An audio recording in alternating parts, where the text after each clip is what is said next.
this on? Hello, today we will be talking about The Great Gatsby. Specifically, we'll be talking about the protagonist Jake Gatz, or Gatsby, as he liked to be known. In a recent poll by Book Magazine, clever title by the way, Gatsby was listed the #1 fictional character of 20th century literature, followed in second place by Holden Caulfield. Really, it's no wonder these two characters were listed so close to each other because they share some remarkable similarities. Holden Caulfield is the protagonist of J.D. Salinger's novel, The Catcher in the Rye. You may know this is the novel about the complaining kid that your English teacher made you read. Or perhaps is the book your English teacher said you could read, then said you couldn't.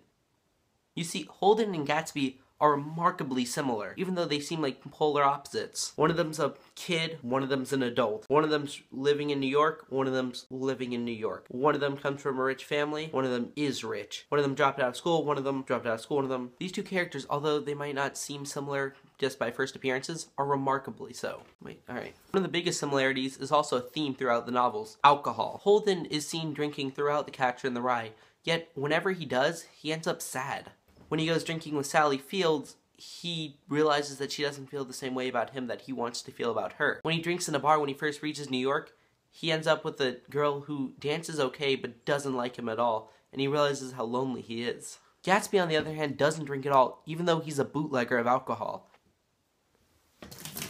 After seeing what drinking did to Dan Cody, Gatsby never touched the stuff. So, the only person who doesn't drink at a Gatsby party is Gatsby. Holden tries to find a good time. In fact, that's what he does throughout the novel. He does that by constantly trying to find friends to hang out with, to party with. Gatsby has no problem with this. He constantly holds huge blowout parties to which everyone shows up, even though nobody has an invitation. Next up, we can talk about love. Holden is constantly searching for love. With Sally Fields, throughout the novel he references Jane Gallagher, even though the reader never meets her.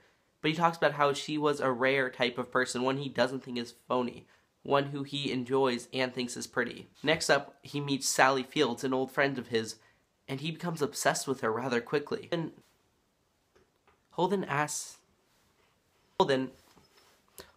Sally to move away with him and run away when he barely even knows her, especially considering he's been complaining about her right up to meeting her. Gatsby invented obsessing over a woman. Throughout the novel, Gatsby tries to get to know Daisy, first through Nick, then by inviting her over, then by insulting her boyfriend. Gatsby, although he loves Daisy very much, also can never get her to love him back. First, Gatsby is afraid to meet her, and then when he does, she doesn't love him. Even after Gatsby meets Daisy and they start having an affair, she still can't leave Tom or his wealth. But we don't have to focus on what the characters like.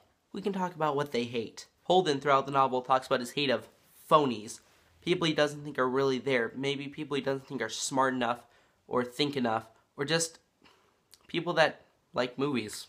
Gatsby surrounds himself with phonies. Practically everyone that shows up at his party doesn't even know him or care. They just get there to look down on him on the courage of his own liquor. This might explain why both of the characters are drawn to people they feel don't judge them. Holden tries to find his sister multiple times, even sneaking into his own house when he knows if he gets caught, his parents will kill him.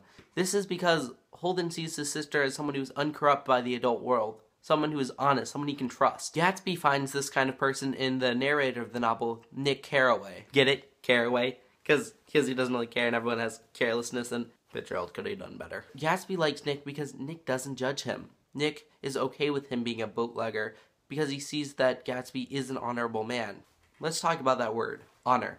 Because when all said and done, the reader should hate these characters. Why would they be voted the best characters in all of literature when each of them is kind of disgusting? Holden is constantly complaining and insults everyone he meets, while Gatsby set up the World Series and is friends with people that wear cufflinks made of molars. Yet, we keep reading. We want to know what happens to them because we are rooting for them. The bottom line is, these are both honorable characters. Holden, for his part, despite ordering a prostitute, pays her, but only to talk. He seriously may be the first person to pay a prostitute not to have sex. Instead, he asks her questions about her life, even tries to help her. Gatsby, on the other hand, as I mentioned earlier, is a bootlegger who doesn't drink. He goes to these lavish parties, but he doesn't indulge himself. He doesn't use his swimming pool. He's a man of leisure that never does anything leisurely. Of course, not only are these characters similar, but the writing styles share similarities as well. Both of these novels utilize symbols. For Holden, it's the hunting cap he constantly puts on to feel courage when facing adults. Yes, I know, his is red, this is black, but And for Gatsby, he's constantly looking over the other side of the bay for the green light, which represents his eternal love for Daisy and his hope. If you want to learn more about dysfunctional families, you can check out The 9 Stories, also by Salinger.